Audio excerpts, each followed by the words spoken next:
అయింది. ఈ స్వచ్ఛాంధ్ర కార్యక్రమం మనం చూసుకుంటే అత్యంత ప్రాథమికంగా మన రాష్ట్ర ప్రభుత్వం తీసుకొని చాలా బలంగా ప్రతి నెల 3వ శనివారాన్ని ఈ కార్యక్రమానికి అంకితం చేస్తూ అన్ని ప్రాంతాల్లో కూడా విజయవంతంగా జరుగుతుంది. అటువంటి ఆ ప్రతిష్టాత్మకమైనటువంటి కార్యక్రమం విజయవంతం కావాలి, ఆ మోటివ్ ఆ ఆబ్జెక్టివ్ మనం అచీవ్ చేయాలి.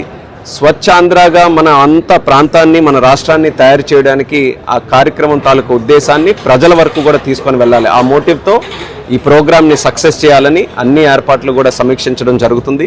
మన రాష్ట్ర మంత్రి వర్యులు బాబా అచ్చెన్నాయుడు గారు, స్థానిక శాసనసభ్యులు మన రమణమూర్తి గారు, అలాగే మా ఇన్ఛార్జ్ మంత్రివర్యులు శ్రీనివాస్ గారు అందరితో కూడా కలిసి ఇక్కడ హెలిప్యాడ్ కానీ ఇక్కడ ఉన్నటువంటి కార్యక్రమం కానీ అలాగే ఇక్కడ క్యాడర్తో జరుగుతున్నటువంటి మీటింగ్ ఈ అన్ని ఏర్పాట్లు కూడా సమీక్షిస్తున్నాం. మరి అధికారులు అందరూ కూడా దీనికి సపోర్ట్ చేస్తూ అన్ని కార్యక్రమాలకి సంబంధించినటువంటి ఏర్పాట్లు కూడా ఫుల్ ఫ్లెడ్జ్డ్గా ఎటువంటి లోటుపాట్లు లేకుండా తయారు చేయడం జరుగుతుంది.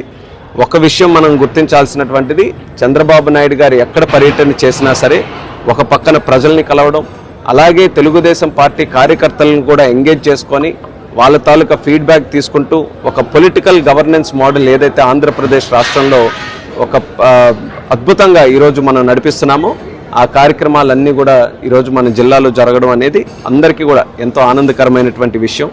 గతంలో చూసుకుంటే చంద్రబాబు నాయుడు గారు ఎప్పుడొచ్చినా సరే శ్రీకాకుళం జిల్లాలో ప్రతి ప్రోగ్రాం కూడా చాలా సక్సెస్ఫుల్గా జరిగేది. అలాగే రేపు కూడా చేయాలన్నటువంటి ఒక ఆలోచన. దానితో పాటు ఈరోజు ముఖ్యంగా జిల్లాకి సంబంధించినటువంటి కొన్ని అంశాల్లో ఇరిగేషన్ కానీ ఇండస్ట్రీస్ కానీ దీని మీద ప్రాథమికంగా దృష్టి పెట్టి ఎన్డీఏ ప్రభుత్వం ముందుకు నడిపించడం జరుగుతుంది.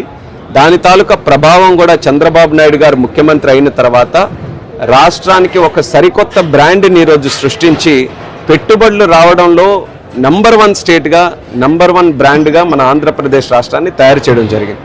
దీనివల్ల ఎన్నో లక్షల కోట్ల ఇన్వెస్ట్మెంట్స్, 20 లక్షలకు పైగా ఇన్వెస్ట్మెంట్స్ మన రాష్ట్రానికి ఆల్రెడీ వచ్చాయి.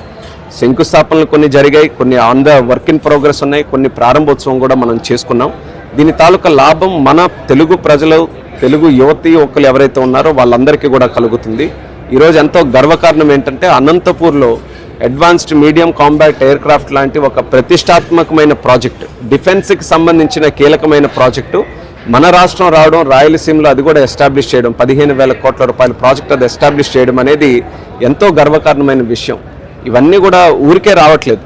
చంద్రబాబు నాయుడు గారి నాయకత్వం, ఎన్డీఏ ప్రభుత్వం తాలూకా పటిష్టమైనటువంటి నాయకత్వం, ఒక పక్కన నరేంద్ర మోదీ గారి తాలూకా సహకారం, పవన్ కళ్యాణ్ గారి తాలూకా సహకారం, వీటన్నిటితో కూడుకొని ఒక సరికొత్త బలాన్ని మన ఆంధ్రప్రదేశ్ రాష్ట్రంలో చూపించే కొద్దీ పెట్టుబడులు ఇన్వెస్ట్మెంట్ తీసుకొని రావడానికి సుముఖంగా ఉన్నారు.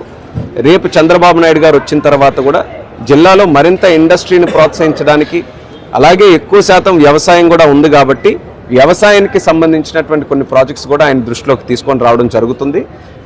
చాలా 2 సంవత్సరాలుగా మంచి కోఆపరేషన్ ఎన్డీఏ ప్రభుత్వం రాష్ట్రం కానీ కేంద్రం కానీ అన్ని రకాలుగా అందిస్తూ జిల్లాలో చాలా ప్రాజెక్టులు ముందుకు నడుస్తున్నాయి.